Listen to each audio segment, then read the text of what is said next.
नमस्कार दोस्तों, आपका स्वागत है हमारे दिव्यास्त्र क्लासेज यूट्यूब चैनल पर। Thank you.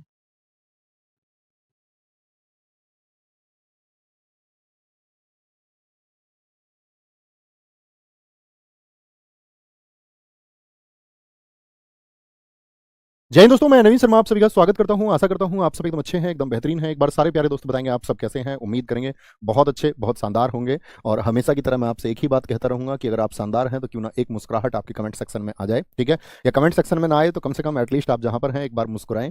और दोस्त, आज हम एक नया टॉपिक शुरू कर रहे हैं जिसका नाम है भारतीय संविधान की अनुसूचियां, यानी स्केड्यूल्स ऑफ इंडियन कॉन्स्टिट्यूशन। तो अगर मैं आपसे पूछूं कुल अनुसूचियों की संख्या वर्तमान में कितनी है, तो पहले प्रश्न तो ये बनेगा आप सब लोगों से, तो आप कहेंगे टोटल स्केड्यूल जो है भैया वो हमारी वो 12 है, ठीक है। लेकिन मूल संविधान में कितनी थी? 8 थी, 4 को बाद में जोड़ा गया। उन सभी के बारे में हमको पढ़ना है। उससे पहले आप सब लोगों को ये जान लेना चाहिए अनुसूचियों की आवश्यकता क्यों है। क्योंकि अनुसूचियों की आवश्यकता इसलिए पड़ी कि हमको जो संविधान के सभी अनुच्छेद या जो मुख्य बातें हैं उनको वर्गीकृत यानी कैटेगराइज किया जा सके। और भविष्य में यदि किसी प्रकार के संशोधन की आवश्यकता होती है तो पूरे संवैधानिक रूप से कोई नई चीजें लिखने की बजाय उसी उपबंध में वहां पर चीजों को जोड़ा या घटाया जा सके, ठीक है, यानी शामिल किया जा सके या निकाला जा सके। तो इसीलिए समस्त संविधान को उन्होंने क्या बोला कि भैया इसको हम अनुसूचियों में वर्गीकृत कर देते हैं। ओके, यही हमको आज की क्लास में सीखना है और बहुत कुछ सीखने के लिए होगा जिसको आप मिसिंग कर देते हैं, ठीक है। उसके बाद में हम सब एक आप लोगों से टेस्ट लेंगे हमेशा की तरह, नोट बनाएंगे सुंदर सा संविधान की अनुसूचियां, संविधान की अनुसूचियां, संविधान की अनुसूचियां अर्थात स्केड्यूल्स ऑफ इंडियन कॉन्स्टिट्यूशन।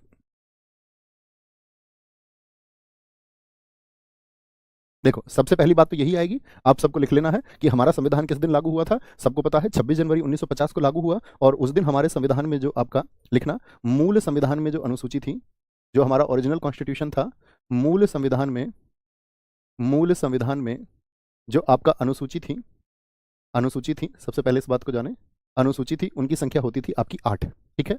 और वर्तमान संविधान में अगर हम बात करें, एट प्रेजेंट हम बात करें, वर्तमान संविधान में यानी स्केड्यूल्स इन प्रेजेंट कॉन्स्टिट्यूशन, यहां पर अनुसूची कितनी हो गई? 12।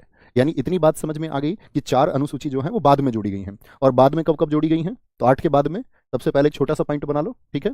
जो नवी अनुसूची है आपका, जो 9th शेड्यूल है, 9th शेड्यूल भी बोल सकते हैं आप इसको, शेड्यूल भी कह सकते हैं, तो वो जोड़ी गई थी आपका प्रथम संविधान संशोधन से। प्रथम संविधान संशोधन अर्थात फर्स्ट कॉन्स्टिट्यूशनल अमेंडमेंट, जो कब हुआ था, किस ईयर में हुआ था? तो आप कहेंगे भैया 1951 में। इससे जुड़ी गई नवी अनुसूची, जो आपका नवी अनुसूची थी। और यहाँ से बहुत ऐसे प्रश्न बनेंगे जो एग्जाम में सीधे सीधे पूछे जाते हैं। मतलब आप इसको जो है ना, चैप्टर को ये समझो कि ये आपके लिए एक बोनस पॉइंट का काम करता है। इससे बनने वाला प्रश्न आपका कभी गलत नहीं होना चाहिए। फर्स्ट कॉन्स्टिट्यूशनल अमेंडमेंट, अमेंडमेंट से इसको जोड़ा गया था। हम ट्रिक से भी याद करेंगे, कोई भी अनुसूची आप नहीं भूल सकते हैं, लेकिन पहले हमको बहुत बारीकी और विस्तार से चीज़ों को जान लेना होगा। उसके बाद में हम आपका क्या बोलेंगे, आगे जोड़ेंगे। 10वीं अनुसूची बताएं दोस्त, 10वीं अनुसूची कब जोड़ी गई थी? तो जो 10th शेड्यूल था आपका, 10वीं अनुसूची को जोड़ा गया है आपका किससे? 52वें कॉन्स्टिट्यूशनल अमेंडमेंट से, 52वें संविधान संशोधन से, जो हुआ था आपका 1985 में।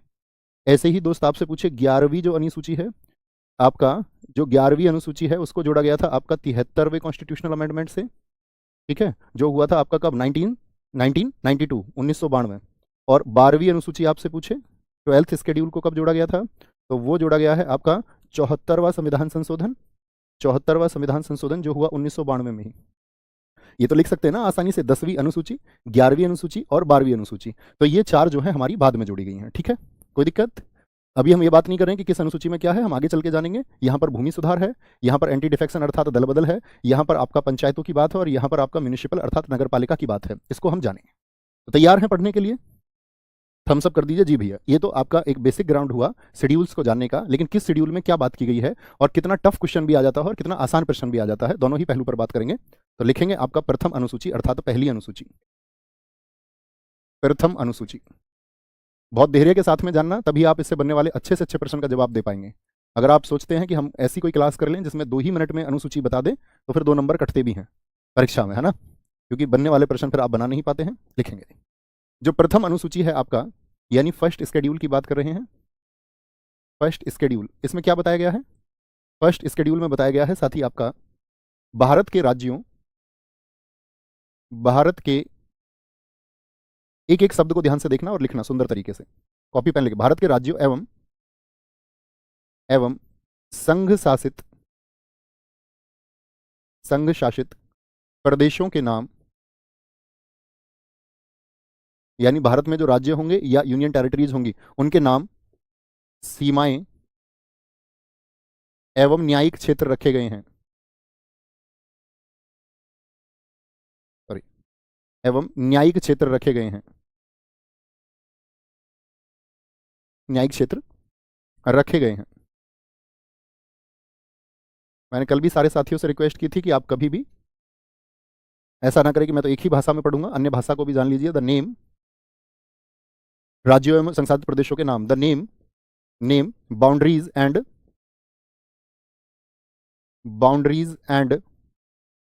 न्यायिक क्षेत्र अर्थात jurisdiction areas of the states and union territories of India have been kept. तो पहली अनुसूची में क्या है, भारत के जो राज्य हैं। अब भारत को मैंने आपको बताया था, भारत क्या है आपका, फेडरल है कि यूनियन है, तो हम सब बताएंगे कि भारत एक यूनियन था, इसके राज्य और केंद्र शासित प्रदेश इससे अलग नहीं हो सकते हैं। यही यूनियन के मायने हमने आपको समझाए थे। तो आप कहोगे वर्तमान में भारत में कितने राज्य हैं, 28, और यूनियन टेरिटरीज का मतलब होता है जो संघ के द्वारा सीधे प्रशासित किए जाते हैं, मतलब वहां का एडमिनिस्ट्रेशन जो होता है वो सेंटर के हाथ में होता है, सेंटर के अंडर में होता है। तो ऐसे संघ शासित प्रदेशों की संख्या कितनी है, आप कहेंगे भैया वो आपका 8 है वर्तमान में। तो वो 28 राज्य, कितने राज्य हैं भारत में, 28, और संघ शासित प्रदेश कितने हैं हमारे यहाँ पर, तो आप कहेंगे संघ शासित प्रदेशों की संख्या भैया भारत में 8 है। यूटी, जैसे दिल्ली एक यूटी है, पुडुचेरी एक यूटी है, लक्षद्वीप एक यूटी है, अंडमान निकोबार एक यूटी है, ठीक है, जम्मू कश्मीर एक यूटी है, लद्दाख एक यूटी है, दमन और दीव एक यूटी है, और एक यूटी का नाम मैंने नहीं लिया है, उसका नाम आप बताएंगे वो कौन सा होगा, ठीक है। तो यानी कि पहले मैं बता दिया, जब हम आर्टिकल 1 को भी पढ़ेंगे तो हम कहेंगे भारत राज्यों का संघ है, भारत राज्यों का संघ है, लेकिन अनुच्छेद 1 में आप कहीं भी राज्यों के नाम या साथ ही यूटीज के नाम नहीं देख पाते हैं। तो उसके लिए क्या बोला गया उन्हें, जिसका वर्णन कहां पर है, अनुसूची 1 में है। अब अनुसूची क्या है, तो अनुसूची के लिए अलग से संविधान में क्या है, कुछ पेज जोड़ दिए गए कि प्रथम अनुसूची में ये सभी राज्य, वहां पर आपको 28 राज्यों के नाम और वो जो यूटी हैं उनके नाम लिखे हुए मिलेंगे, ठीक है, हमेशा। भैया चंडीगढ़ का नाम आपने नहीं लिया था, बहुत शाबाश। दूसरी अनुसूची पर आते हैं साथी, आपका पहली हो गई, लेकिन दूसरी अनुसूची अर्थात सेकंड शेड्यूल में क्या बताया गया है, शेड्यूल नहीं होता, स्केड्यूल ही होता है, हम इसको बोलते ही शेड्यूल हैं। क्या बताया गया इसमें, संवैधानिक पदों पर आसीन, ऐसे लोग जो संवैधानिक पदों पर हैं, संवैधानिक पदों पर आसीन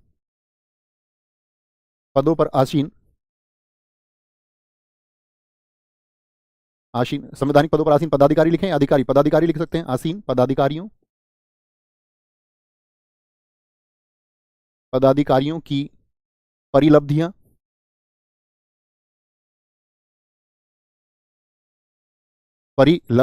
वेतन, भत्ते एवं विशेषाधिकार, जो भी स्पेशल राइट्स उनको मिलेंगे। एक चीज को मार्क करके रखेंगे, वेतन को मार्क कर लीजिए। वेतन बोले तो सैलरी को मार्क कर लेंगे भैया, इसमें क्या बोलेंगे, एमोल्यूमेंट्स, परिलब्धियां का मतलब होता है जो अतिरिक्त कुछ भी वेतन के अतिरिक्त, एमोल्यूमेंट्स, वेतन अर्थात सैलरीज, एमोल्यूमेंट सैलरीज, भत्ते अर्थात अलाउंसेस, एंड विशेषाधिकार अर्थात privileges of officials holding constitutional post.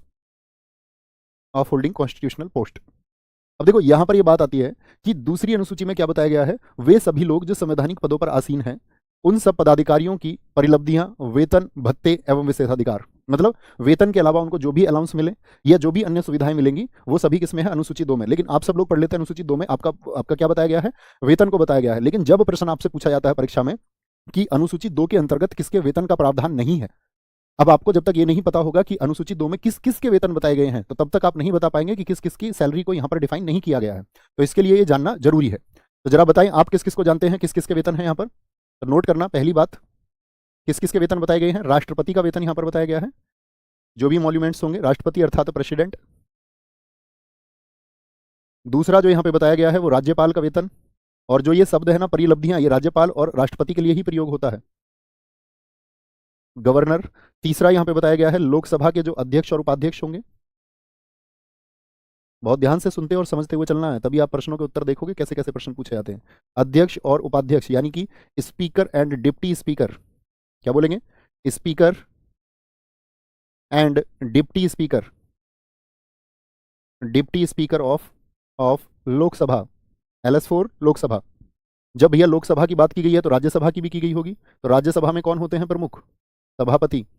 तो राज्यसभा के सभापति और उपसभापति यानी chairman and deputy chairman of Rajya Sabha, सभापति और उपसभापति के बारे में यहां पर डिस्कस किया गया है। क्या बोलेंगे? चेयरमैन एंड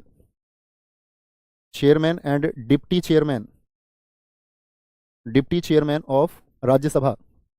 राज्यसभा के अलावा फिर ऐसे ही, ये तो केंद्र के हो गए, फिर राज्य के आएंगे। तो राज्यों की जो विधानसभा है, राज्यों में भी तो विधानसभा होती है, राज्यों की विधानसभा में भी कौन होते हैं? आपका राज्य की विधानसभा में भी अध्यक्ष और उपाध्यक्ष होंगे, जैसे लोकसभा में होंगे, क्योंकि ये भी निम्न सदन है। उपाध्यक्ष अर्थात हम कह सकते हैं आपका speaker and deputy speaker of,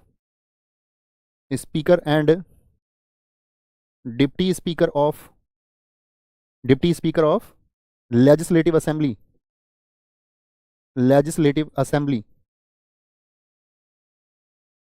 speaker and deputy speaker of legislative assembly. देखो केंद्र में कौन हो गए? लोकसभा और राज्यसभा। ऐसे ही राज्य में क्या होंगे? विधानसभा। और राज्य में ये क्या है? विधानसभा निम्न सदन होता है। ऐसे ही राज्य में, साथ ही मुझे बताइए, कुछ राज्य ऐसे भी होते हैं ना जिनमें विधान परिषद भी होती है, जिसको हम अपर हाउस बोलते हैं। लेजिस्लेटिव काउंसिल कितने स्टेट्स में है? ये आप सब लोगों को उत्तर देना है। यानी भैया विधानसभा आएगी तो राज्यसभा की तरह फिर विधान परिषद भी आएगी। यानी एक बात की गई है, राज्यों की जो विधान परिषद होगी, विधान परिषद के जो सभापति और उपसभापति होंगे, परिषद के सभापति और उपसभापति, आप सबने मुझे उम्मीद है बताया होगा भैया 6 राज्यों में विधान परिषद है, तो वहां के जो आपका सभापति और उपसभापति, उनकी भी सैलरी, तो हम कह सकते हैं आपका chairman and deputy chairman, DC लिख दूं, कोई दिक्कत तो नहीं? Chairman and deputy chairman of legislative council, इसी को बोलते हैं लेजिस्लेटिव काउंसिल के जो सदस्य होते हैं, मैंने आपको बताया था MLC, तो MLC का वेतन बताया गया है। और साथ में आपका क्या बोले, अभी तो सभापति की बात करें, अभी सदस्यों की बात नहीं करें, सॉरी MLC मैंने बोल दिया, इसके सदस्य MLC होते हैं। लेकिन अभी हम बात कर रहे हैं लेजिस्लेटिव काउंसिल के जो आपका चेयरमैन और डिप्टी चेयरमैन है। तो कितने लोग हो गए यहाँ पर बताएं? 3, 2, 5 और 1, 6 हो गए। अब विधान परिषद यहाँ पर बोला केंद्र के हो गए, फिर राज्य के हो गए, ऐसे ही फिर साथ ही उच्चतम न्यायालय, नोट करेंगे, उच्चतम न्यायालय के न्यायाधीश, सेंटर में उच्चतम न्यायालय के न्यायाधीश, यानी कि जजेस ऑफ सुप्रीम कोर्ट, और फिर राज्यों में क्या होगा? आप बोलेंगे फिर भैया उच्च न्यायालय के भी होंगे। जी भैया, उच्च न्यायालय के न्यायाधीश, अर्थात जजेस ऑफ हाई कोर्ट। राष्ट्रपति केंद्र में, राज्यों में राज्यपाल, निम्न सदन केंद्र में लोकसभा और राज्य में विधानसभा, अपर हाउस जिसको हम बोलते हैं उच्च सदन राज्यसभा, राज्यों में क्या हो जाएगा? विधान परिषद, केंद्र में सुप्रीम कोर्ट, राज्य में आपका उच्च न्यायालय। और एक आता है आपका नवा, इसमें 9 व्यक्तियों का विवरण दिया गया है। कितने व्यक्तियों के बारे में, कितने बिंदुओं पर बात की गई है? 9 व्यक्ति तो नहीं कह सकते क्योंकि जज की संख्या ज्यादा हो जाएगी, यहां पर जजों की संख्या बहुत ज्यादा हो जाएगी। हम कहेंगे 9 बिंदुओं पर बात की गई है। कितने पॉइंट्स पर बात की गई है यहां पर? याद रखेंगे, भारत के नियंत्रक एवं महालेखा परीक्षक,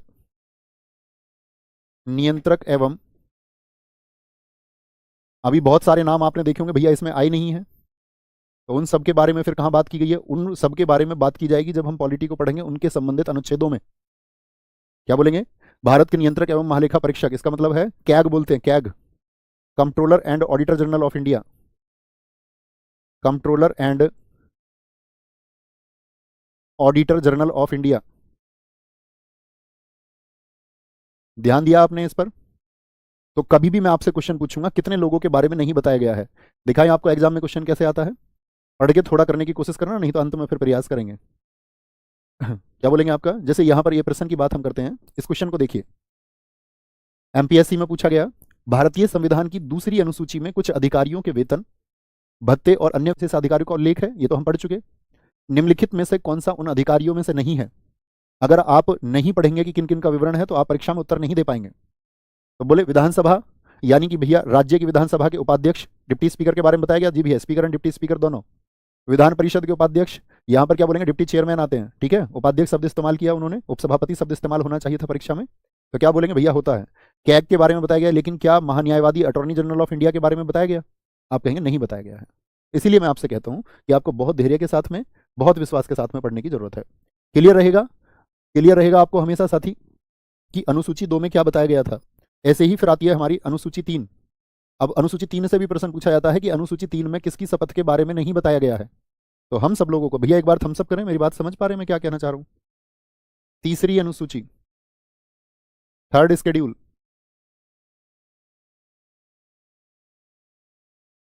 आसान प्रश्न तो हम इसको 10 मिनट में मेमोराइज करके याद कर सकते हैं। मैं कराऊंगा भी आपको आज ही याद, ठीक है, 10 नहीं 5 ही मिनट में। लेकिन जब जटिल प्रश्न भी आएगा तो उसको भी हमको करना है, दोनों स्थितियों के लिए तैयार होना। तीसरी अनुसूची में क्या बताया गया है, क्या बोलेंगे यहाँ पर? तीसरी अनुसूची में एक शब्द लिखिए, शपथ। संवैधानिक पदों की जो शपथ होती है, जो ओथ होती है, उसको बताया गया है, ओथ को। तो शपथ किस किस की बताई गई है यहाँ पर? क्या बोलेंगे यहाँ पर? या लिख लो, पहली बात इसको पूरा ही स्टेटमेंट लिख लेते हैं, लिखें। उम्मीदवारों द्वारा, उम्मीदवारों द्वारा ली जाने वाली शपथ या प्रतिज्ञान, जिसको प्रतिज्ञापन भी बोलते हैं, प्रतिज्ञान। तो शपथ और प्रतिज्ञान का मतलब क्या हो गया? ओथ और अफर्मेशन, ओथ और affirmation, affirmation to be taken by candidates, to be taken by candidates. अब वो कैंडिडेट्स कौन कौन होंगे जो शपथ लेते हैं अपने अपने पद की?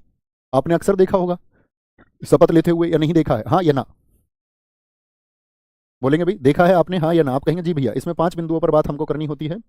इसमें पहला तो आता है जो संसद के सदस्य होते हैं, संसद और विधानमंडलों के उम्मीदवार। मतलब केंद्र में तो संसद हो गई और राज्य में विधानमंडल हो गया कानून बनाने के लिए। अब इनके जो भी उम्मीदवार होंगे जो संसद के लिए चुने जाएं या विधानमंडल के लिए, तो क्या बोलेंगे उनको? Candidates for parliament and legislature.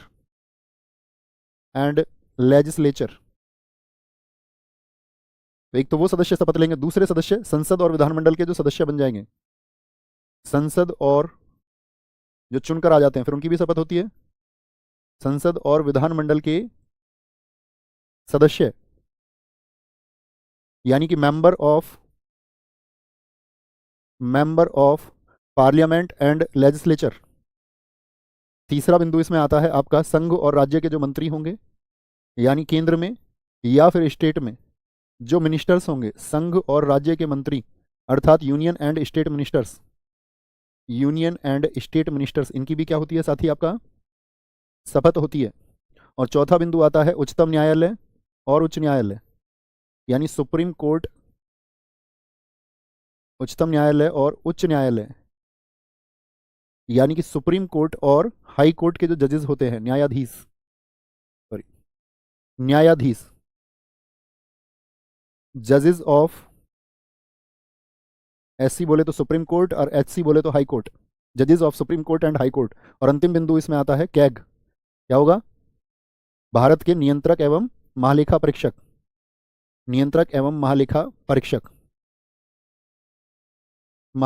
क्या बोलेंगे इनको? अभी मैंने बताया था कैग ऑफ इंडिया। तो तीसरी अनुसूची में क्या बताया गया है साथी? शपथ बताई गई है, कौन होंगे? जो संसद या फिर आपका विधानमंडल के उम्मीदवार हों या फिर संसद या विधानमंडल के सदस्य हों, ठीक है।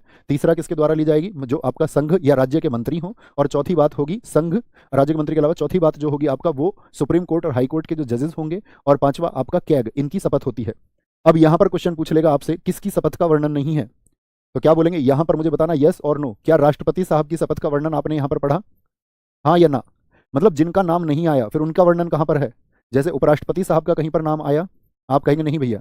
या मैं बोलूं राज्यपाल की शपथ का कहीं पर नाम आया, तो जिनका नाम नहीं आया है उनका यहां पर विवरण नहीं है। जैसे आप आर्टिकल 60 पढ़ेंगे तो आर्टिकल 60 मतलब उसके संबंधित अनुच्छेद में ही जिक्र है। उपराष्ट्रपति की बात करें तो आर्टिकल 69, ठीक है। और राज्यपाल की बात करें आपसे, राज्यपाल की तो 159, आर्टिकल 159, मतलब उस संबंधित अनुच्छेद में ही ये उपबंध दिया गया। उसके बारे में जो प्रोविजन है वो कहां पर है? उनके अपने आर्टिकल में है। क्या यहां पर ये जिक्र दिया गया है? आप क्या बोलोगे? इनकी जिक्र यहां पर नहीं किया गया है, यहां पर इनकी ओथ का, इनकी शपथ का कोई जिक्र नहीं है। तो कई बार क्वेश्चन पूछेगा तीसरी अनुसूची में किसकी शपथ के बारे में प्रतिज्ञान या शपथ या प्रतिज्ञान के बारे में जिक्र नहीं है, लिख सकते हैं? बोलेंगे भाई फटाफट से। सर कैग को आपने सेकंड में भी लिखा है। बेटा सेकंड में तो सैलरी है, वहां तो एमोल्यूमेंट्स एंड सैलरी की बात की हमने, वहां तो वेतन और भत्तों की बात की है। थोड़ा जागरूक होकर पढ़ना है, थोड़ा जागरूक होकर पढ़ना है। ओके, क्या बोलेंगे? इतनी बात क्लियर है? कितने बिंदुओं पर बात की भैया? 5 बिंदुओं पर। अगली बात आती है आपका फोर्थ स्केड्यूल, चौथी अनुसूची में क्या बताया गया है? मेरा सारे साथियों से हाथ और पैर जोड़कर हर कक्षा में यही अनुरोध रहेगा कि आप जब पढ़ें तो अतिरिक्त बातें ना करें। एक भाई की आप सब लोगों से रिक्वेस्ट है, अगर प्रयास ही करते हैं तो कुछ सोचने का प्रयास किया करो, विषय से संबंधित कुछ आप सोच पाएं, विषय से संबंधित, इसके अलावा नहीं। जैसे एक हमारे साथी सोच पा रहे हैं अंकित चंद्रवंशी जी की कैग संजय मूर्ति हैं, तो इसका मतलब वो टॉपिक से रिलेट कुछ सोच पा रहे हैं। ओके, चौथे में बताइए क्या है? चौथे में आप कहेंगे भैया यहां चौथे में बताया गया है आपका राज्यसभा में, राज्यसभा में, राज्यसभा में विभिन्न राज्यों एवं केंद्र शासित प्रदेशों के लिए, विभिन्न राज्यों एवं केंद्र शासित प्रदेशों के लिए, विभिन्न राज्यों एवं केंद्र शासित प्रदेशों के लिए क्या होता है? सीटों का आवंटन। जैसे मेरा आपसे प्रश्न रहेगा, बताइए किस राज्य में राज्यसभा के लिए सीटें सबसे ज्यादा हैं? तो राज्यसभा के लिए सीटें आप कहेंगे भैया बांटी गई हैं। जैसे उत्तर प्रदेश के लिए सबसे ज्यादा 31 सीटें हैं, या मैं कहूं आपका कर्नाटक को आपका 12 सीटें दी गई हैं, या मैं आपसे कह दूं बिहार को 16 सीटें दी गई हैं, या मैं आपसे पूछूं यूनियन टेरिटरी है आपका दिल्ली, दिल्ली को 3 सीटें दी गई हैं। तो ये सीटें किस प्रकार दी जाएंगी ये चौथी अनुसूची में बताया गया है, उस राज्य की जनसंख्या के आधार पर। जिसकी जनसंख्या ज्यादा उसके लिए राज्यसभा सीटें ज्यादा होती हैं। क्योंकि यूपी की जनसंख्या सबसे ज्यादा है तो यूपी में क्या होगा? राज्यसभा सीटों की संख्या सबसे ज्यादा होती है। याद रखेंगे इसको। क्या बोला हमने?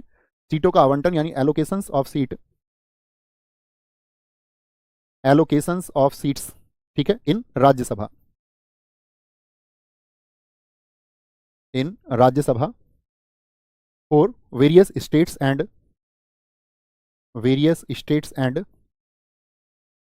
And UT, union territories. तो किस जनसंख्या के आधार पर होता है ये बताएंगे सीटों का आवंटन। आज कौन सी जनगणना आप सबको पता होना चाहिए, आजाद भारत की आपके साथी जो जनगणना हुई थी पहली वो तो 1951 में हुई थी, लेकिन कुल जनगणना की अगर हम बात करते हैं आपसे तो जो हमारी 1971 की जनगणना थी उसको इसमें आधार माना जाता है। कौन सी सेंसस को? 1971, क्योंकि अभी परिसीमन होगा आप सबको पता होना चाहिए 2026 में, ठीक है। जो परिसीमन आयोग करता है डेलिमिटेशन कमीशन उसको करेगा तो वो कब होगा? 2026 में होगा। ओके, चौथी अनुसूची में क्या हो गया? राज्यसभा सीटों का बंटवारा।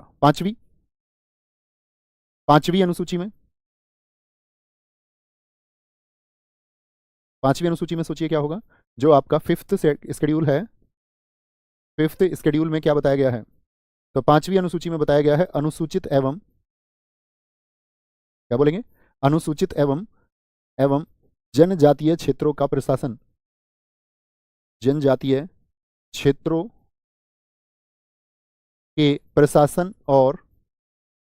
प्रशासन और नियंत्रण के उपबंध यहां पर बताए गए हैं। अर्थात क्या बात समझे? कैसे क्षेत्रों के लिए? अब आप सबको पता होगा कि साथी जो निम्न वर्ग हैं उसके साथ इस देश में भेदभाव रहा या नहीं रहा? आप कहेंगे जी भैया। एक मतलब कभी भी आप जब सोचे ना किसी विषय के बारे में तो किसी जाति का होकर के नहीं सोचना है। जब आप पॉलिटी को पढ़ रहे हो किसी धर्म का होकर आपको नहीं सोचना है, न्यूट्रल होकर सोचना है। तो सोचेंगे एक बार तो आप कहेंगे जी भैया, तो ऐसे क्षेत्र के भाई उनके लिए एक विशेष प्रशासन, एक अच्छे एडमिनिस्ट्रेशन की जरूरत होगी।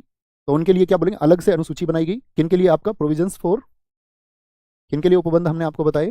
प्रोविजंस फॉर आपका प्रशासन और नियंत्रण, provisions for administration and control of scheduled and tribal areas. कैसे क्षेत्रों के लिए?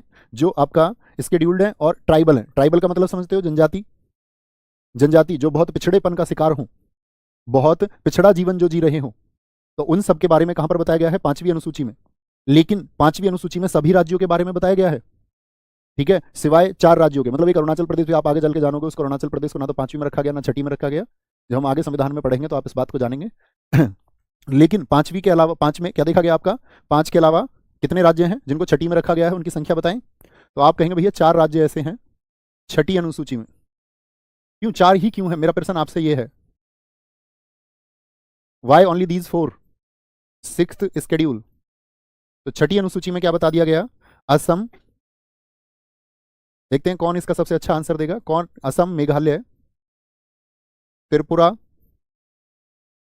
त्रिपुरा और मिजोरम के, मिजोरम के जनजातीय, जनजातीय, त्रिपुरा के जनजातीय, मिजोरम के जनजातीय क्षेत्रों के प्रशासन और नियंत्रण के बारे में बताया गया है, प्रशासन और नियंत्रण के बारे में उपबंध, यानी provisions about provisions about the administration and control of tribal areas in Assam, Meghalaya, Tripura and Mizoram. लिख सकते हैं, क्या बोलेंगे, provisions, provisions for administration and control of tribal and scheduled areas of Assam. कभी सोचा आपने, जितने साथियों ने सोचा होगा उन्होंने रिसर्च भी की होगी, अब से पहले भी जब पढ़ा होगा कि भैया 4 ही क्यों है, त्रिपुरा एंड मिजोरम। देखो ये बात समझे, अभी हाल ही में आपने सुना था कि लद्दाख में बहुत विरोध हो रहे थे। सोनम वांगचुक जो वहां पर आपका एनवायरमेंटलिस्ट हैं, जो पर्यावरणविद हैं, वहां पर वो एक मांग कर रहे थे कि भाई लद्दाख को विशेष राज्य अर्थात छठी अनुसूची में शामिल किया जाए। ये प्रोटेस्ट उनका किस किसने देखा था, न्यूज या मीडिया के माध्यम से आपने अगर सुना हो। अब वो लद्दाख में जो मांग कर रहे थे कि भाई हमको भी छठी अनुसूची में शामिल करो, क्योंकि लद्दाख में जो साथी आपका अनुसूचित जाति का प्रतिशत है वो 97 है। लद्दाख में कितने प्रतिशत अनुसूचित जाति के लोग रहते हैं, अनुसूचित जनजाति के, तो आप कहेंगे 97%। तो ये बताया गया कि ये जो 4 राज्य है ना, इन 4 में एसटी आबादी बहुत अधिक है। लेकिन क्या सच में, जैसे कई बार पढ़ोगे कि इन 4 में वो सभी छठी अनुसूची में है जिनमें 50% से ज्यादा शेड्यूल ट्राइब है, लेकिन ये सत्य नहीं है। इसके लिए जिम्मेदार है, संविधान सभा में एक समिति बनाई गई थी, बोरदोलोई समिति, जिसने ये सिफारिश की थी कि सिर्फ ये 4 पूर्वोत्तर भारत के, उसका गठन इसलिए किया गया था कि पूर्वोत्तर भारत के किन राज्यों को विशेष रूप से किन्हीं उपबंधों की या स्पेशल प्रोविजंस की जरूरत है। तो कौन सी समिति है, नोट कर लेना, ये किस समिति की सिफारिश पर ये 4 जोड़े गए थे।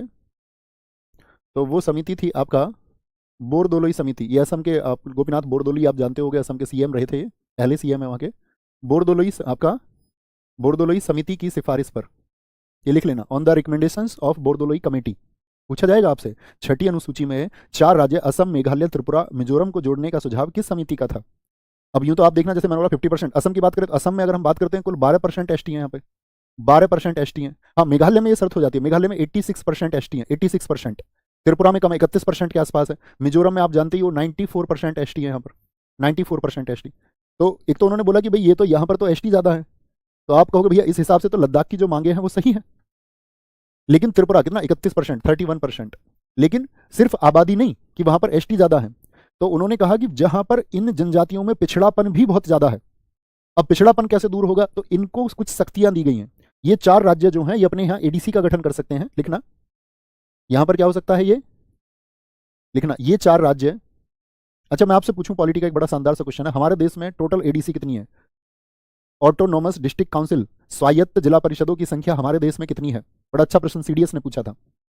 ये 4 राज्य अपने यहां एडीसी बना सकते हैं, अपने यहां क्या, एडीसी। एडीसी बोले तो ऑटोनॉमस डिस्ट्रिक्ट काउंसिल, इसको हम बोलते हैं स्वायत्त जिला परिषद। स्वायत्त का मतलब स्वतंत्र, जिला परिषद। आया भाई किसी का आंसर, एडीसी हमारे देश में कितनी है। कई दोस्तों ने लिखा 11 है, कई ने लिखा 4 है, किसी ने 94 लिखा है, कई साथियों ने बड़ा ईमानदारी से उत्तर दिया है पता नहीं। और जब तक हमको किसी चीज़ के बारे में पता नहीं हो तब तक हमको उत्तर नहीं देना है, क्योंकि साथी आप जानते होंगे जो ये आपका ब्रेन है, इस ब्रेन में कौन सा एक कॉन्शियस माइंड है। आप जिस चीज़ को जितनी बार बोलेंगे एक जगह बना ली, आपने अभी बोला 94, तो 94 एक स्पेस बन गया इसमें। वही चीज़ें हमको कंफ्यूज करती हैं, क्योंकि वो कॉन्शियस माइंड या अनकॉन्शियस माइंड से बार बार टकराती है, इसलिए कंफ्यूजन होता है। इसलिए हमेशा ये तय करो, जब तक किसी चीज़ के बारे में आप नहीं जानते हैं तो अनावश्यक उत्तर नहीं देंगे। परफेक्ट जो आंसर आएगा उसी को मस्तिष्क में बैठाएंगे, और बेहतरीन मेमोरी बनाने का यही एक तरीका है। ओके। तो एडीसी की अगर हम बात करते हैं, देखो एडीसी होती क्या है, आसान से शब्दों में समझो कि भाई ये पिछड़े हुए हैं, इन्होंने बोला बोरदोलई समिति ने, ये 4 राज्य पिछड़े हुए हैं और इन 4 राज्यों का उत्थान कैसे हो, क्योंकि वहां पर जो जनजातियां बहुत पिछड़ी हुई हैं, तो उन्होंने कहा कि एक काम करते हैं, शायद सरकार इनकी अनदेखी कर दे, केंद्र सरकार इन पर नजर ना पहुंचा पाए, या राज्य सरकार भी इनके विकास के लिए काम ना कर पाए, कुछ अथॉरिटीज इनको दे देते हैं खुद को।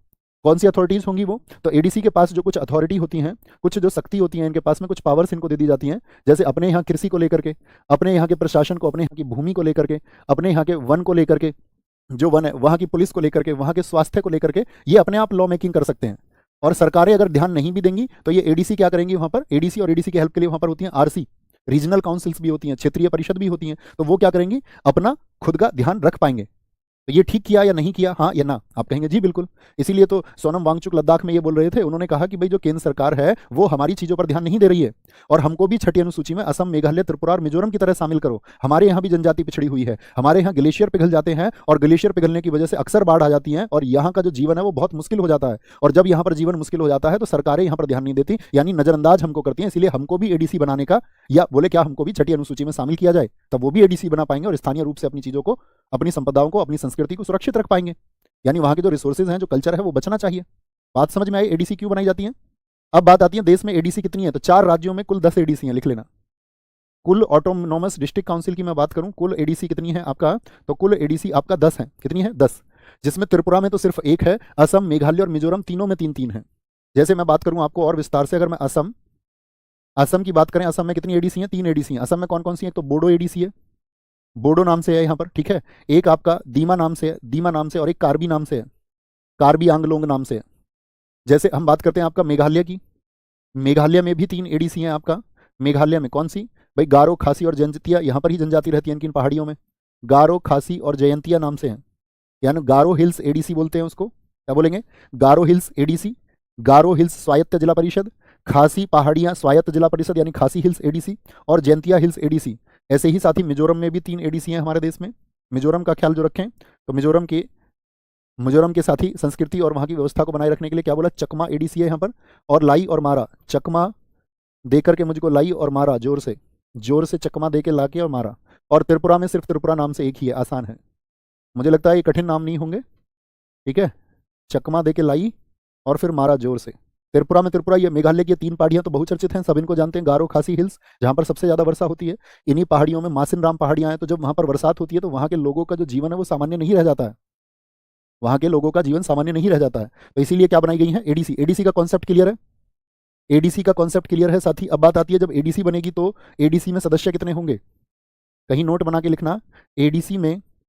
एडीसी में ऑटोनॉमस डिस्ट्रिक्ट काउंसिल अर्थात स्वायत्त जिला परिषद में कुल 30 सदस्य होते हैं। कितने, 30 सदस्य, जिनमें से साथ ही वहाँ के लोकल लोगों के द्वारा 26 तो वोटिंग से चुने जाते हैं, यानी सार्वभौमिक वैध मताधिकार, और 4 जो होते हैं उस स्टेट के गवर्नर के द्वारा अपॉइंट किए जाते हैं। उस स्टेट का गवर्नर क्या करता है, उनको अपॉइंट कर देता है, अपॉइंट अर्थात नॉमिनेट कर देता है, नियुक्त कर देता है। राज्यपाल द्वारा 4 होंगे, 30 सदस्य होंगे, ये बात हमको पता होनी चाहिए, ठीक है। और याद रख लेना, एडीसी की जो शक्तियां हैं, नोट करें, एडीसी की जो शक्ति हैं, अब कभी देखें एडीसी अगर काम ठीक से ना करे, ऐसा भी तो हो सकता है कि भाई वहाँ के लोकल लोग ऐसा करें कि वहाँ के जो आपका शक्तियां उनको अपने अंदर में लेके कुछ गलत प्रयोग उनका करें। तो एडीसी की शक्ति के निलंबन का अधिकार, उनकी जो शक्तियां हैं, जो पावर्स के सस्पेंशन का राइट है, वो किसके पास होता है, वो उस स्टेट के राज्यपाल के पास होता है। निलंबन का जो अधिकार होगा, यानी right to suspension the powers of ADC, ये किसके पास होता है, right to suspension the powers of ADC, ये किसके पास होगा, ये गवर्नर के पास में होगा। जिस स्टेट में, जैसे त्रिपुरा में, तो यहाँ पर त्रिपुरा के गवर्नर के पास में, चकमा लाई मारा का मिजोरम के गवर्नर के पास में, गारो, खासी, जयंतिया मेघालय के गवर्नर के पास में, और बोडो, दीमा हसाओ और कार्बी आंगलोंग जो है ये, तो यहाँ पर किसके पास में होगा, ये असम के गवर्नर के पास में। थम्स अप करें एक बार, बात क्लियर है, बोलेंगे एक बार। अभी दोस्त हम पैसे की बात नहीं कर रहे हैं, अभी हम एक ही बार में सारी बात कर देंगे तो फिर चीज़ें आपका उलझ जाएंगी, फिर शायद आप ही समझ में उसको चीज़ों को नहीं ला पाएंगे। अभी हमको क्रम से जानना है उसको, कि अभी हम जान रहे हैं छठी अनुसूची में क्या प्रावधान दिए गए हैं, बाद में हम जानेंगे एडीसी की फंक्शनिंग, जब हम आगे चलते रहेंगे। एक ही दिन में आप सब कुछ नहीं जान सकते हो, और ना मैं आपको साथ ही बता सकता हूँ, ठीक है, तो उसके लिए माफ़ करेंगे। फिर आती है आपका कौन सी, 7वीं अनुसूची, 7th स्केड्यूल। 7वीं अनुसूची में क्या बताया गया है, 7th स्केड्यूल में क्या बताया गया है, तो यहां पर क्या बताया गया है आपका, याद रखना, केंद्र और राज्यों के बीच में शक्तियों का बंटवारा, केंद्र और राज्यों के बीच शक्तियों का बंटवारा, यानी distribution of powers between centre and state. शक्तियों का बंटवारा। अब केंद्र और राज्य के बीच में अगर शक्तियों का बंटवारा होगा, लिखें, तो कितनी सूचियों के माध्यम से होता है? सोचिए, distribution of powers between centre and state. और ये होता है आपका किसके माध्यम से? एक तो संघ सूची, कि भाई संघ सूची में जो भी सब्जेक्ट होंगे, संघ सूची अर्थात यूनियन लिस्ट, और यूनियन लिस्ट में जो कुछ भी आएगा उस पर कानून कौन बनाएगा? तो एक पावर दी गई यूनियन को, अर्थात सेंटर गवर्नमेंट बनाएगी। ठीक है, सेंटर अर्थात केंद्र के पास इस पर कानून बनाने की शक्ति होती है। संघ का अर्थात यही हुआ। जो राज्य सूची होगी, ऐसे जितने भी विषय होंगे जो राज्य सूची में रखे गए अर्थात स्टेट लिस्ट में रखे गए, उन पर कानून कौन बनाएगा? तो आप कहेंगे स्टेट लिस्ट में जो भी होंगे उन पर कानून बनाएगा आपका राज्य अर्थात स्टेट। और तीसरी सूची क्या बोलेंगे? तीसरी रखी गई आपका समवर्ती सूची, थर्ड समवर्ती सूची। कहां से लिया था हमने समवर्ती सूची को? कल की क्लास में मैंने आपको बताया था, जरा आंसर करें। तो जो समवर्ती सूची अर्थात कॉन्करेंट लिस्ट है, याद है, थर्ड मतलब ट्रे, ये हमने ऑस्ट्रेलिया के संविधान से लिया, कॉन्करेंट लिस्ट। अब इस पर कानून कौन बनाएगा? तो आप बोलोगे केंद्र और राज्य दोनों, यानी कि both the central and state. लेकिन एक क्वेश्चन मैं आप लोगों से करूंगा कि कोई एक ऐसा विषय है जो समवर्ती सूची में है, जैसे कि हम मान लेते हैं शिक्षा, एजुकेशन, शिक्षा जो है वो समवर्ती सूची में है। अगर शिक्षा पर कानून, क्योंकि दोनों का अधिकार है, मान के चलिए केंद्र ने भी कानून बना दिया और राज्य ने भी कानून बना दिया, तो किसका कानून मान्य होगा? भाई दोनों ही कानून बना सकते हैं, और शिक्षा पर एक कानून केंद्र ने भी बना दिया और उसी प्रावधान पर एक कानून आपका राज्य ने भी बनाया, तो किसका कानून मान्य होगा? तो सेंटर का। बहुत बढ़िया, यानी केंद्र का कानून जो है वो मान्य रखता है। संघ सूची में साथी कितने विषय रखे गए हैं? तो यहाँ पर आपका 100 विषय हैं। कितना? 100 विषय। लेकिन जब ओरिजिनल लिखा गया था तो मूल विषय थे आपका, मूल थे 97। ये हम बात कर रहे हैं वर्तमान की, एट प्रेजेंट, ये ओरिजिनल कॉन्स्टिट्यूशन की बात हम कर रहे हैं। राज्य सूची में कितने विषय हैं अभी? तो राज्य सूची में जो विषय हैं वो हैं 61 सब्जेक्ट, 61 सब्जेक्ट हैं इसमें। लेकिन पहले कितने होते थे? 66 होते थे। कितने होते थे? 66। तो क्योंकि यहां पर 5 कम कर दिए गए और वो 5 कहां पर बढ़ा दिए गए? समवर्ती सूची में। तो समवर्ती सूची में जो पहले 47 हुआ करते थे, क्या बोलेंगे, जो यहाँ पर 5 विषय और बढ़ा दिए गए, तो यहाँ पर कितने हो गए आपका? पहले 47 थे और अभी 52। ये हम जब पढ़ेंगे इसको, राज्यों की शक्तियों को, तो हम बहुत विस्तार से जानेंगे कि वो 100 विषय कौन से हैं। ठीक है, क्योंकि अभी उसकी बात यहाँ पर हम नहीं करेंगे, अभी हम जान रहे हैं कि अनुसूचियों में क्या है। तो ये बात समझ में आई। 7वीं अनुसूची। 8वीं अनुसूची बहुत महत्वपूर्ण है और इंपॉर्टेंट, मार्क करेंगे। 8th शेड्यूल, 8वीं अनुसूची में क्या बताया गया है? 8वीं अनुसूची, एक छात्र को बहुत एकाग्र होना चाहिए, जिस भी चीज को वो पढ़े तो बहुत शिद्दत के साथ में पढ़े। 8th शेड्यूल में क्या बताया गया है? इसमें बताया गया है संविधान द्वारा मान्य प्राप्त भाषाएं, या हम कह सकते हैं संविधान द्वारा मान्य भाषाएं। कितनी भाषाएं हैं जो संविधान द्वारा मान्य हैं? मान्य भाषाएं, मतलब संविधान मान्य का मतलब ही क्या हुआ कि भाई संविधान उनको क्या देता है? मान्यता देता है। यानी कि लैंग्वेज रिकॉग्नाइज्ड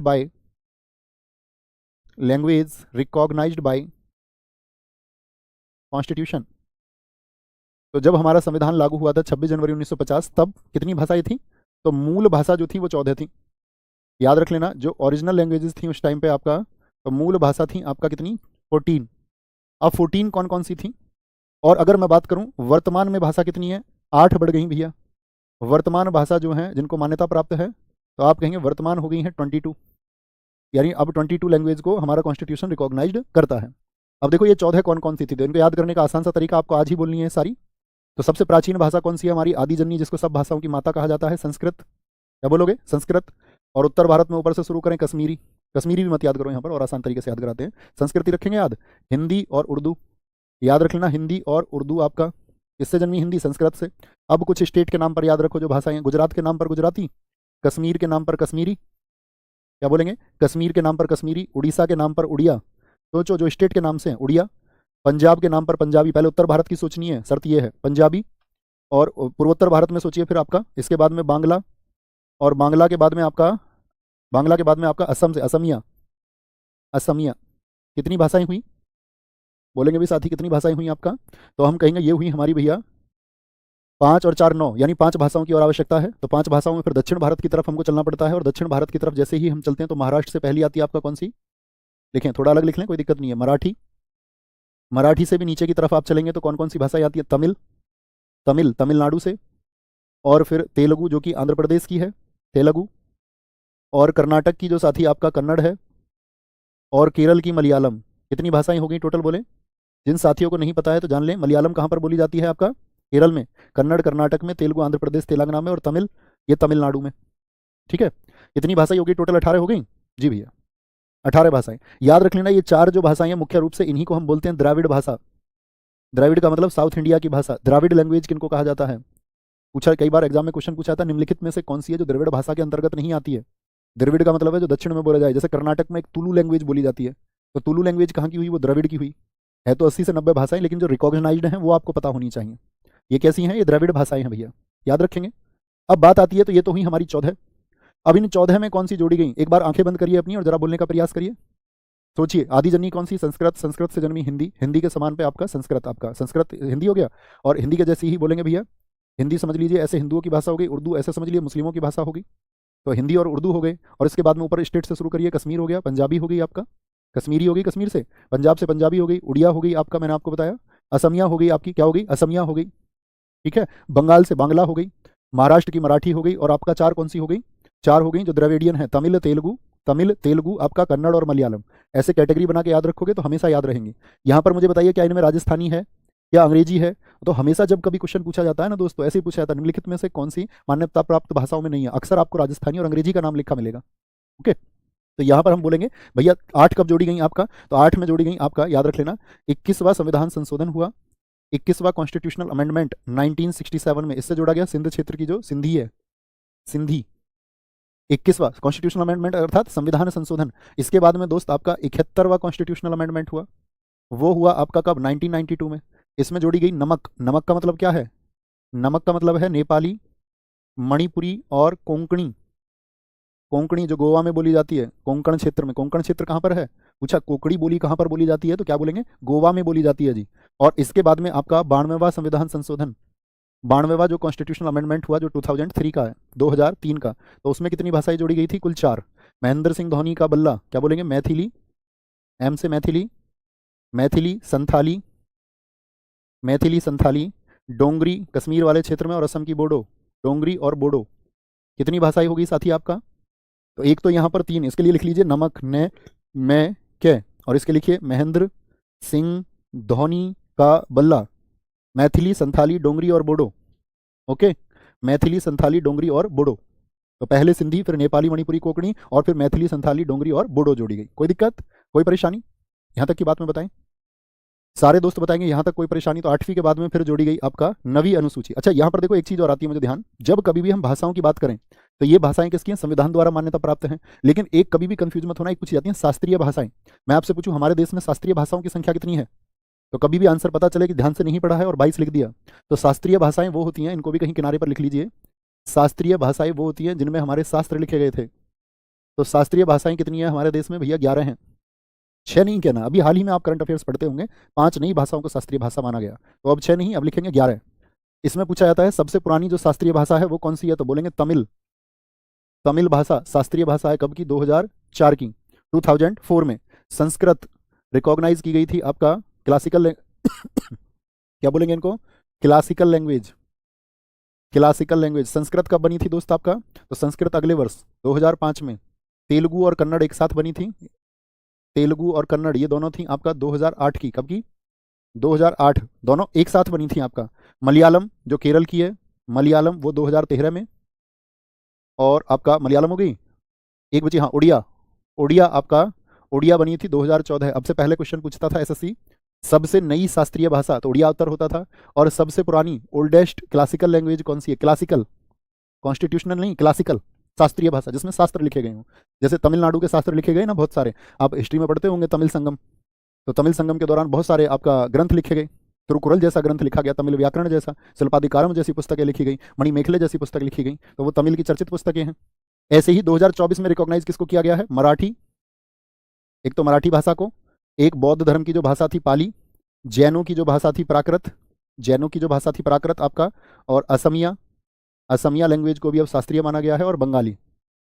ये सब रिकॉग्नाइज हुई आपका कब? 2024 में। तो इसको कहीं किनारे पे हमेशा याद रखेंगे ना, नोट कर लिया भैया एक बार बताएं। तो 8वीं अनुसूची में तो 22 भाषाएं हैं। 22 भाषाएं कौन सी हैं? वो आपका मान्यता प्राप्त भाषाएं हैं। लेकिन शास्त्रीय भाषाएं भारत सरकार द्वारा कितनी हैं? वो 11 हैं।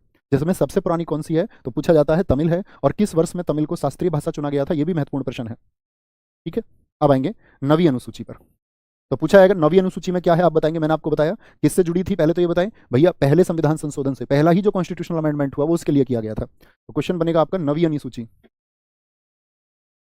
नवीं अनुसूची अर्थात आपका जो 9th शेड्यूल है, 9th शेड्यूल में क्या बताया गया है।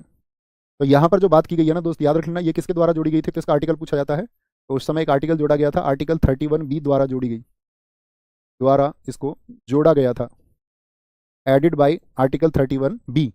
और कब जुड़ी थी, फर्स्ट कॉन्स्टिट्यूशनल अमेंडमेंट, पहला संविधान संशोधन 1951 के द्वारा, 1951 के द्वारा इसको जोड़ा गया। अब यहाँ पर क्या बात की गई, दो चीज़ों के लिए कि भाई एक तो क्या हुआ था, भूमि सुधार, जितने भी भूमि सुधार यानी लैंड रिफॉर्म्स के लिए, लैंड रिफॉर्म्स के लिए, क्योंकि सरकारें यहाँ पर गड़बड़ कर रही थी बहुत सारी। और आपका दूसरा क्या किया गया यहाँ पे, जमींदारों का जो उन्मूलन था, जमींदार जो लोगों को परेशान कर रहे थे, जमींदारी उन्मूलन के लिए, यानी abolition of zamindari, abolition of zamindari, zamindari, ठीक है। और तीसरी चीज यहाँ पर क्या हुई, तीसरी महत्वपूर्ण बात सुनना। अब दरअसल में क्या होता था कि बहुत सारे मामलों को सरकार क्या करती थी कि भाई किसान जो है आपका विरोध ना करे जमीन जैसे मामलों पर। आप लोग जानते होंगे संपत्ति का अधिकार एक मौलिक अधिकार हुआ करता था, लेकिन उसको कब खत्म किया गया, आप कहेंगे भैया 44वें संविधान संशोधन 1978 के द्वारा खत्म किया गया। तो यानी ये संशोधन तो 1951 का है, तो हम तब की बात कर रहे हैं जब संपत्ति एक मौलिक अधिकार हुआ करता था। बात समझ में आई, यस और नो, जी भैया। तो हम उस समय की बात कर रहे हैं। तो संपत्ति मौलिक अधिकार, तो व्यक्ति क्या करता था, उसके लिए कोर्ट के दरवाजे खटखटाता था जब उसका मौलिक अधिकार होता था। तो सरकारों ने यहाँ पर क्या बोल दिया था कि जो भी नवी अनुसूची के अंतर्गत आएगा उसकी कानूनी समीक्षा नहीं की जा सकती, यानी उसकी न्यायिक समीक्षा नहीं होगी, जुडिशियल रिव्यू नहीं होगा। लेकिन इसके बाद में आपको पता होगा एक केशवानंद भारती वाद है, किस वर्ष का, 1973 का। केशवानंद भारती वाद में कोर्ट ने यहाँ पर ये जजमेंट सुनाया कि आपका 1973 के बाद की जो चीजें हैं उनकी कानूनी समीक्षा की जा सकती है, ताकि सरकारों पर एक रोकथाम की जा सके। क्योंकि 1973 का मामला मैं कब की बता रहा हूँ, वो भी 1978 से पहले है। उस समय भी 1973 में भी संपत्ति मौलिक अधिकार हुआ करता था, हाँ या ना, जी भैया। तो यहाँ पर ये दो पॉइंट्स हैं, दो बिंदु हैं, इनको याद रखेंगे। क्या क्या बोलेंगे, इसमें रखे कानूनों की न्यायिक समीक्षा हो सकती है या नहीं, इसमें रखे जो कानून हैं उनकी मुझे बताइए, छोटे से शब्दों में लिखें, न्यायिक समीक्षा, यानी कि उनका जुडिशियल रिव्यूड किया जा सकता है उनको या नहीं। तो आप कहेंगे भैया बिल्कुल उनकी न्यायिक समीक्षा जो है करने की बात नहीं है, यानी उनका जुडिशियल रिव्यू नहीं किया जा सकता है। लेकिन फिर मैंने आपको बताया ये प्रावधान यहाँ पर था कि जुडिशियल रिव्यू नहीं हो सकता था। और यहाँ पर फिर एक बात आई, केशवानंद भारतीवाद, ये हमको बहुत विस्तार से पढ़ना पड़ेगा आगे चल के, क्योंकि अभी जब हम जानेंगे कि भाई इससे क्या क्या प्रोविजंस हुए थे, केशवानंद भारतीवाद। तो ये वाद है आपका 24 अप्रैल 1973 का, 24 अप्रैल 1973। तो इसमें क्या कहा गया, 24 अप्रैल 1973 यहाँ पे जजमेंट आया था कि बाद के कानूनों की समीक्षा की जा सकती है, कि बाद के भारत सरकार जो भी कानून लाएगी कानूनों की समीक्षा हो सकती है। तो इनकी समीक्षा हो सकती है या नहीं, आप कहेंगे जी बिल्कुल। तो पहले के जो कानून है 1973 के पहले जो थे, जिनको भूमि सुधार में जोड़ दिया गया, उनकी तो समीक्षा नहीं हो सकती थी, लेकिन इसके बाद के कानूनों को रिव्यू किया जा सकता था। बात क्लियर है। यहाँ पर एक बात और है, नवी अनुसूची में क्या बात की गई कि इसके अंतर्गत, नवी अनुसूची के अंतर्गत, याद रख लेना मैंने क्या बात आपको समझाने का प्रयास किया, इसके अंतर्गत कोई भी अधिनियम बने, नवी अनुसूची के अंतर्गत कोई भी एक्ट बनेगा, कोई भी जो अधिनियम है, यदि मौलिक अधिकारों का उल्लंघन कर रहा है, क्या कर रहा है, मौलिक अधिकारों का उल्लंघन करे, नवी अनुसूची के अंतर्गत बना कोई भी अधिनियम यदि मौलिक अधिकार का उल्लंघन करे तो वह क्या हो जाएगा, अमान्य हो जाएगा। उल्लंघन करे तो वह अमान्य हो जाएगा। क्या बोलेंगे, अमान्य, मतलब ऐसा कोई भी एक्ट आपका क्या हो जाएगा, इनवैलिड हो जाएगा। लिख लीजिए, shall be invalid if it violates, sorry spelling गलत लिख दी हमने, if it violates any fundamental right. बात समझ में आई दोस्त, एक बार थम्स अप करें और फिर हम अपना खात्मे की तरफ चलेंगे, फिर एक बार हम इनको ट्रिक से याद करेंगे सबको। ये बात समझ में आई कि किसके पहले 1973 के पहले के जो थे उनकी तो न्यायिक समीक्षा नहीं हो जा सकती है, जो भी मामला शामिल हो गया, लेकिन इसके बाद का जो भी नवी अनुसूची में जोड़ा गया उस पर अगर पूछे कि सरकार ने जो है जनता की अनदेखी करी है तो उसको क्या बोलेंगे, रिव्यू किया जा सकता है, उस पर जो फैसला आया उसको बदला जा सकता है। छोटी सी बात है नवी अनुसूची में। 10वीं अनुसूची पर आएंगे। 10वीं बताती है क्या, 10वीं अनुसूची 10th शेड्यूल क्या बताती है, 10th शेड्यूल कब जोड़ी गई थी भैया, मैंने आपको बता दिया। तो आप कहेंगे भैया 52वां कॉन्स्टिट्यूशनल अमेंडमेंट 1985 से इसको जोड़ा गया।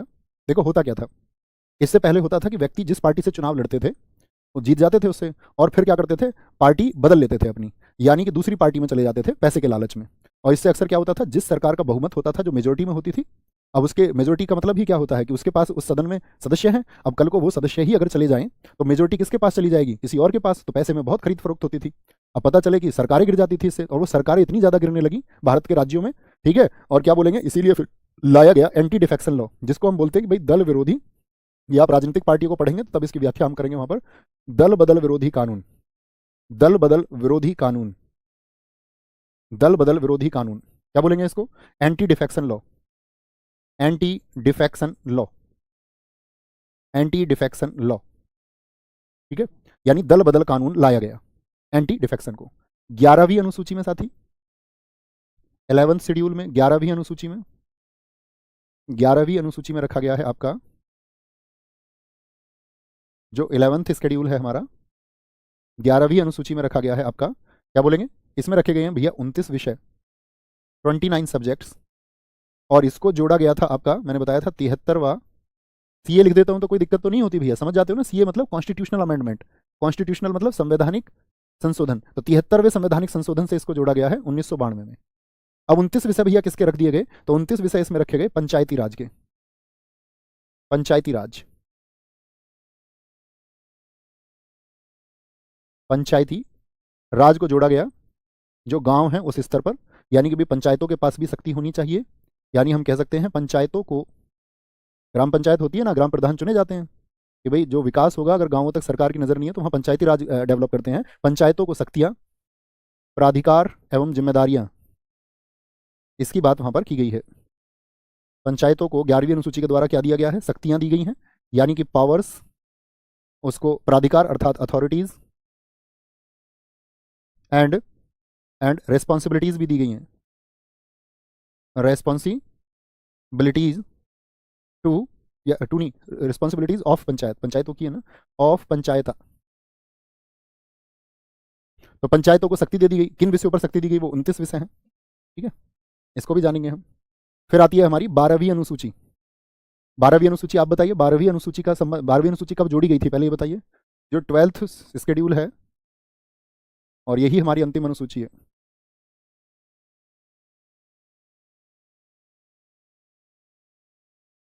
जो आपका 12वीं अनुसूची है, इसमें कितने विषय जोड़े गए भैया, 18 विषय इसमें जोड़े गए, और ये जोड़ी गई थी आपका 74वें संविधान संशोधन से, 18 सब्जेक्ट इसमें जोड़े गए, और 74वें संविधान संशोधन लिख लिया करो, 74वें संविधान संशोधन 1992 द्वारा इसको जोड़ा गया। और विषय क्या रखा गया, नगर पालिका, क्या, नगर पालिका, जैसे वहां पर ग्राम पंचायत को दी गई ना शक्तियां, ऐसे ही नगर पालिका को शक्ति देने की बात। आपसे मेरा प्रश्न ये है कि मुझे बताइए आपका कि नगर पालिका जो है आपका, भारत की पहली नगर पालिका कौन सी है, या हम बात करें जिसको आपका भारत का पहला नगर निगम भी आप कहते हैं, नगर पालिका को शक्तियां, प्राधिकार और जिम्मेदारी एवं जिम्मेदारी, यानी कि हम कह सकते हैं powers, authorities and responsibilities to, या ऑफ म्यूनिसिपल्स।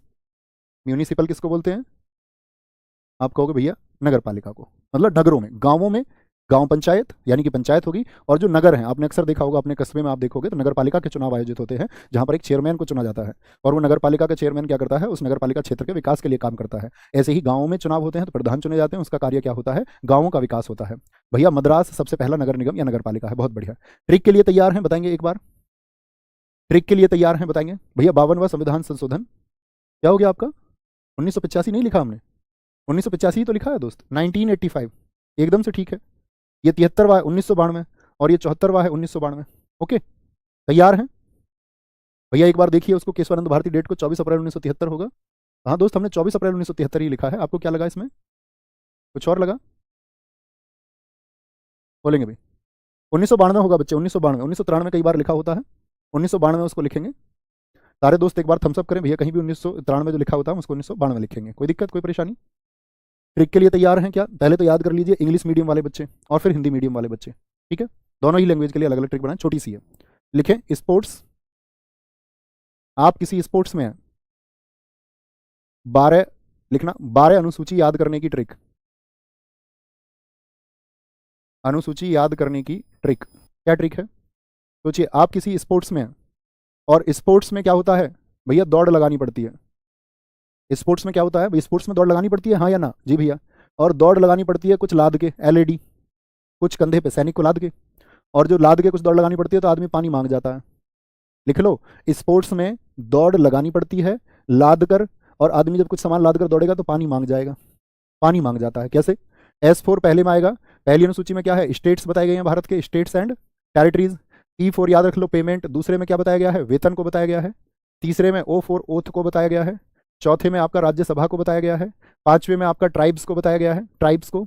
और छठे में आपका स्पेशल ट्राइब्स। स्पेशल ट्राइब्स कौन सी होंगी, असम, मेघालय, त्रिपुरा, क्या बोलेंगे, असम, मेघालय, त्रिपुरा और मिजोरम। डी से क्या होता है बताएं जरा फटाफट से, distribution of powers, distribution of powers between centre and state. और एल से ये कौन सा हो गया आपका, 1 2 3 4 5 6 7, 7 से क्या होता है आपका, L4 क्या होगा, कितना हो गया, 6 नहीं 7 8 हो गया। L4 लैंग्वेज 8th में बताई गई है, फिर आपका लैंग्वेज अर्थात भाषा को। और भाषा के बाद में क्या आता है आपका 9th में, लैंड, लैंड रिफॉर्म्स जितने भी हैं। AD का मतलब क्या होता है, एंटी डिफेक्शन अर्थात दल बदल। एंटी डिफेक्शन का क्या मतलब होता है, दल बदल कानून। और P4 क्या है, पंचायत, पंचायत। और आपका M4 क्या है, म्यूनिसिपल। याद रखेंगे, बोलो आया मजा, याद रखेंगे, कोई दिक्कत तो नहीं। जिनको ट्रिक से नहीं याद रखना है उसको मैंने पहले बता दिया। हिंदी वाले लिखो, कितनी है आपका, क्या बोलोगे भैया, पहली अनुसूची, दूसरी अनुसूची, तीसरी, चौथी, पांचवी, छठी, सातवीं, आठवीं, नौवीं, 10वीं, 11वीं, 12वीं, 12 ही तो अनुसूची हैं। पहली अनुसूची में क्या है, एक रहेगा हमेशा भारत, एक भारत। 2 नंबर से आदमी क्या कमाता है, सैलरी अर्थात वेतन, 2 नंबर, 2 नंबर से वेतन। 3 में 3 अक्षर अर्थात शपथ। 4 की बात करें, 4 में क्या होता है आपका, 4 में होता है राज्यसभा, क्या बोलते हैं इसको, राज्यसभा। अब देखो इसको ऐसे याद रखते हैं, 4 आदमी राय देते हैं सबको, RS। 4 आदमी होते हैं ना, उन 4 लोगों का ही तो खतरा है, क्या कहेंगे सब, क्या बोलते हैं उसको, सबसे बुरा रोग क्या कहेंगे लोग, तो क्या बोलेंगे, उन आदमियों का खतरा तुम कभी मत लेना, वो एग्जिस्ट नहीं करते तुम्हारी जिंदगी में कहीं भी, अगर तुम सही आदमी हो। गलत चीजों के लिए जरूर सोचना। बोलो भी फटाफट से, 4 आदमी क्या बोलेंगे, राय देते हैं सबको। और राज्यसभा में क्या बताई गई है भैया, राज्यसभा की सीट। अब सीट के लिए भी क्या चाहिए भैया, चेयर चाहिए। सीट के लिए चेयर, 4 चेयर में 4 पैर होते हैं, कैसे भी याद रख लो, जैसे भी याद रखोगे याद हो जाएगा। 5 की अगर मैं बात करता हूँ, 5 में बताया गया है क्या, प्रशासन। 5 में प्रशासन। और प्रशासन की छुट्टी कितने बजे हो जाती है, प्रशासन के जितने भी लोग होते हैं, प्रशासन के जितने भी लोग होते हैं उनकी छुट्टी हो जाती है भैया 5 बजे। कितने, 5 बजे उनकी छुट्टी हो जाती है, यस और नो। यह सोच लो, प्रशासन के लोग 5 ही दिन काम करते हैं, सोमवार, मंगलवार, बुधवार, बृहस्पतिवार और शुक्रवार, 2 दिन काम ही नहीं करते। या ये समझ लो, प्रशासन जिनके हाथ में होता है वो पंच होते हैं, ऐसे भी याद कर लो यार, प्रशासन जिनके हाथ में होता है वो कौन होते हैं, वो पंच होते हैं। 6 में, अब प्रशासन के लोगों की छुट्टी हुई 5 बजे, तो 6 बजे पहुंचे ATM में। ATM में कहाँ पहुंच गए, असम, त्रिपुरा, मेघालय, मिजोरम। ATM में कितने बजे गए ये, 6 बजे। अब ATM में ये गए तो भैया 7 ATM में से पैसे निकाल के लाए। 7 में क्या होगा, 7 में, अब ये 7 में रहते हैं यानी संघ में, संघ में संघ सूची किसमें है, 7 में। यह याद रख लो, जो पैसे निकाल के लाए 7 में थे ये, तो बंटवारा हुआ। अब जब बंटवारा हुआ, ATM में से पैसे निकाल के 7 में, 7 में क्या, सब 7 में थे तो बंटवारा हुआ। अब बंटवारा हुआ तो भैया मुंह भाषा हो गई, और क्या आपस में मुंह भाषा हो गई उनकी, मतलब झगड़ा हो गया कोई आपस में। तो 8 में भाषा, 8 में क्या बोलोगे, भाषा। 9 में क्या बोलते हैं, नामी। 9वीं अनुसूची में क्या, भूमि। जिनके पास भूमि ज्यादा होती है वो हो जाते हैं नामी लोग। कैसे हो जाते हैं, 9 में हो जाते हैं नामी लोग, भूमि ज्यादा। या 9 से याद रख लो, नींव, नींव भूमि पर रखी जाती है। 10 10 ही है, 10 से दल बदल, 10 से 10, 10 से दल बदल, ठीक है। एक और एक क्या बोलते हैं इसको, बोलना, एक एक, या इसको बोलते हैं 11। और 11 मतलब गियर। और गियर किसमें होते हैं आपका भैया, आजकल तो गाड़ियों में 5 गियर आ रहे हैं, याद रख लेना, गियर कितने हैं, 5 है। पंचायत 11 में। और 12 को याद रखोगे क्या, 12 आदमी बाहर कब जाता है, 12 का मतलब याद रख लो, बाहर आदमी कब जाता है भैया, नगर को जब कमाने जाता है, नगर पालिका। बाहर आदमी घर से जब जाता है, जब वो बाहर जाए। एक एक याद रख लो, पंचायत में एक एक आदमी को बुलाया गया, कैसे भी याद कर लो यार, छोटी सी बात है। एग्जाम में यहाँ से भी क्वेश्चन पूछा जाता है। एग्जाम में जो मैंने आपको साथी बहुत व्याख्या के साथ में बताया, उन सबसे भी प्रश्न आते हैं। प्रश्न बनाने के लिए तैयार हैं क्या आप, हाँ या ना। तो ये पहला प्रश्न तो हम कर ही चुके थे कि दूसरी अनुसूची में वेतन भत्ते बताए गए हैं, किसका नहीं बताया गया है, ये आपको बताना है। अब इसको बताएं, पढ़ें और आराम से उत्तर देंगे, बहुत अच्छे से, मजा आना चाहिए। भैया इंग्लिश वाला याद कर लेंगे, इंग्लिश वाला ठीक है, ठीक है, वो कैसे भी याद कर लो, ठीक है। वैसे ट्रिक के चक्कर में अच्छे बच्चे नहीं पढ़ते, ये कहते हैं कि जो नालायक बच्चे होते हैं ना, वो ट्रिक के चक्कर में पढ़ते हैं। ट्रिक मैंने जब बच्चों को पढ़ाना शुरू किया तो तब मैंने लगाने की कोशिश करी, और नहीं, कसम से मैं कभी ट्रिक से नहीं पढ़ा, नेवर, प्रयास भी नहीं करा। कहीं ट्रिक की वीडियो मिली तो उसको एस्केप कर दिया पहले। लेकिन कुछ चीज़ें मेमोराइज अगर हो पाई किसी भी तरीके से तो अच्छी बात है, उसमें कुछ खराबी नहीं है। भारतीय संविधान की निम्न में से किस अनुसूची में राष्ट्रपति के परिलब्धियां, वेतन और विशेष अधिकार बताए गए हैं, किसमें बताए गए भैया, वेतन भत्ते आदि सब बताएं। भैया दूसरी अनुसूची में बताए गए हैं। यूपी पुलिस SI में पूछा गया, अभी जो 2023 में हुआ था, भर्ती 2021 की थी लेकिन 2023 में, सब जानते होंगे। भारत के संविधान की चौथी अनुसूची निम्नलिखित में से किससे संबंधित है, बोलो स्पोर, आर फॉर राज्यसभा, राज्य विधान परिषद में राज्यसभा में सीटों का आवंटन, एकदम ठीक है। भारतीय संविधान की 6ठी अनुसूची निम्नलिखित में से किस राज्य के जनजातीय क्षेत्रों में अपना नियंत्रण स्थापित नहीं करती है? तो किस में नहीं करती है? असम में करती है क्या भैया? हाँ जी। मेघालय में करती है, त्रिपुरा में करती है, मिजोरम में, लेकिन मणिपुर में करती है क्या? मणिपुर में? तो आप कहेंगे नहीं भैया, मणिपुर में नहीं करती है। निम्नलिखित में से कौन भारतीय संविधान की दूसरी अनुसूची से संबंधित है? दूसरी अनुसूची में क्या बताया गया था? सेकंड में क्या है? पेमेंट। स्पोर्ट्स याद रख लो, स्पोर्ट्स। स्पोर्ट्स पहले में क्या है? पहले में क्या है आपका? पहले में बोलो स्टेट्स हैं, दूसरे में पेमेंट वेतन, तीसरे में ओथ अर्थात शपथ, चौथे में Rajya Sabha, T for tribal area और S for special tribal area. निम्नलिखित में से किसका भारतीय संविधान की दूसरी अनुसूची में उल्लेख नहीं है? दूसरी अनुसूची में आपने पढ़ा था वेतन, किसके वेतन को नहीं बताया गया था? बताओ भाई। केंद्र में राष्ट्रपति को बताया गया था, हाँ जी। राज्यों में राज्यपाल को बताया गया था, हाँ जी। ऑडिटर जनरल ऑफ इंडिया, भारत का जो महालेखा परीक्षक है, ठीक है, भारत का जो महालेखा परीक्षक है उसको बताया गया था। कैग को लिख रहा है, इसने छोड़ दिया इसको, कैग एक शब्द छोड़ दिया, महालेखा परीक्षक उसी से मतलब है नियंत्रक एवं महालेखा परीक्षक। ओके, तो राज्यों के मुख्यमंत्री के बारे में नहीं बताया गया, इसको ज्वाइन कर लेना चौथे में, नियंत्रक एवं महालेखा परीक्षक। निम्नलिखित में से कौन भारतीय संविधान की तीसरी अनुसूची में निहित है? जो थर्ड में बताया गया है, बताइए भैया। थर्ड में क्या बताया गया है? संघ के मंत्री के लिए पद की शपथ। भाई तीसरे में ओथ ही तो है, शपथ ही तो है जी भैया। तो संघ के मंत्री की शपथ बताई गई है जी भैया। मुख्य न्यायाधीश द्वारा ली जाने वाली शपथ को बताया गया है क्या? आप कहेंगे जी हाँ बताई गई है, लेकिन राष्ट्रपति की शपथ का कहीं वर्णन थोड़ी था दोस्त। संसद सदस्य जो MP MLA आपका शपथ लेते हैं उसको बताया गया है, हाँ जी। यानी 1 2 4 बन जाएगा, 1 2 4 बन जाएगा। ओके, भारत के संविधान की 5वीं अनुसूची के प्रावधान अनुसूचित क्षेत्रों और अनुसूचित जनजातियों के प्रशासन और नियंत्रण पर लागू नहीं होंगे।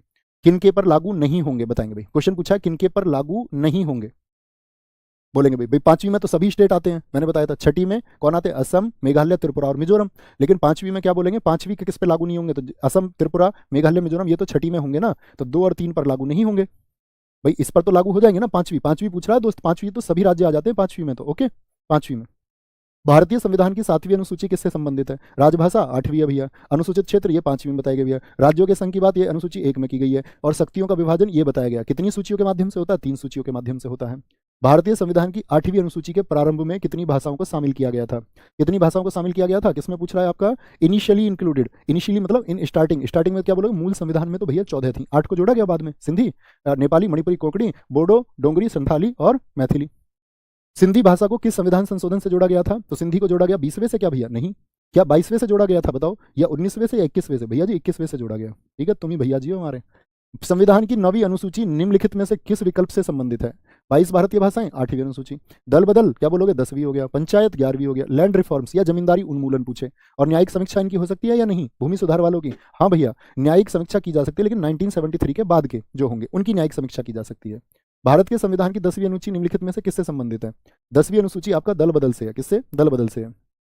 भारत के संविधान की 11वीं अनुसूची में कुल कितने विषय हैं? 22, 24, 29 या 32? भैया जी 29 होंगे। कितने होंगे? 29 होंगे। भारतीय संविधान की जो 12वीं अनुसूची है उसका संबंध किससे है? पंचायती राज व्यवस्था से या नगर पालिका से? भैया नगर पालिका से, ये 8वीं है, ठीक है, और संघ राज्य संबंध नहीं।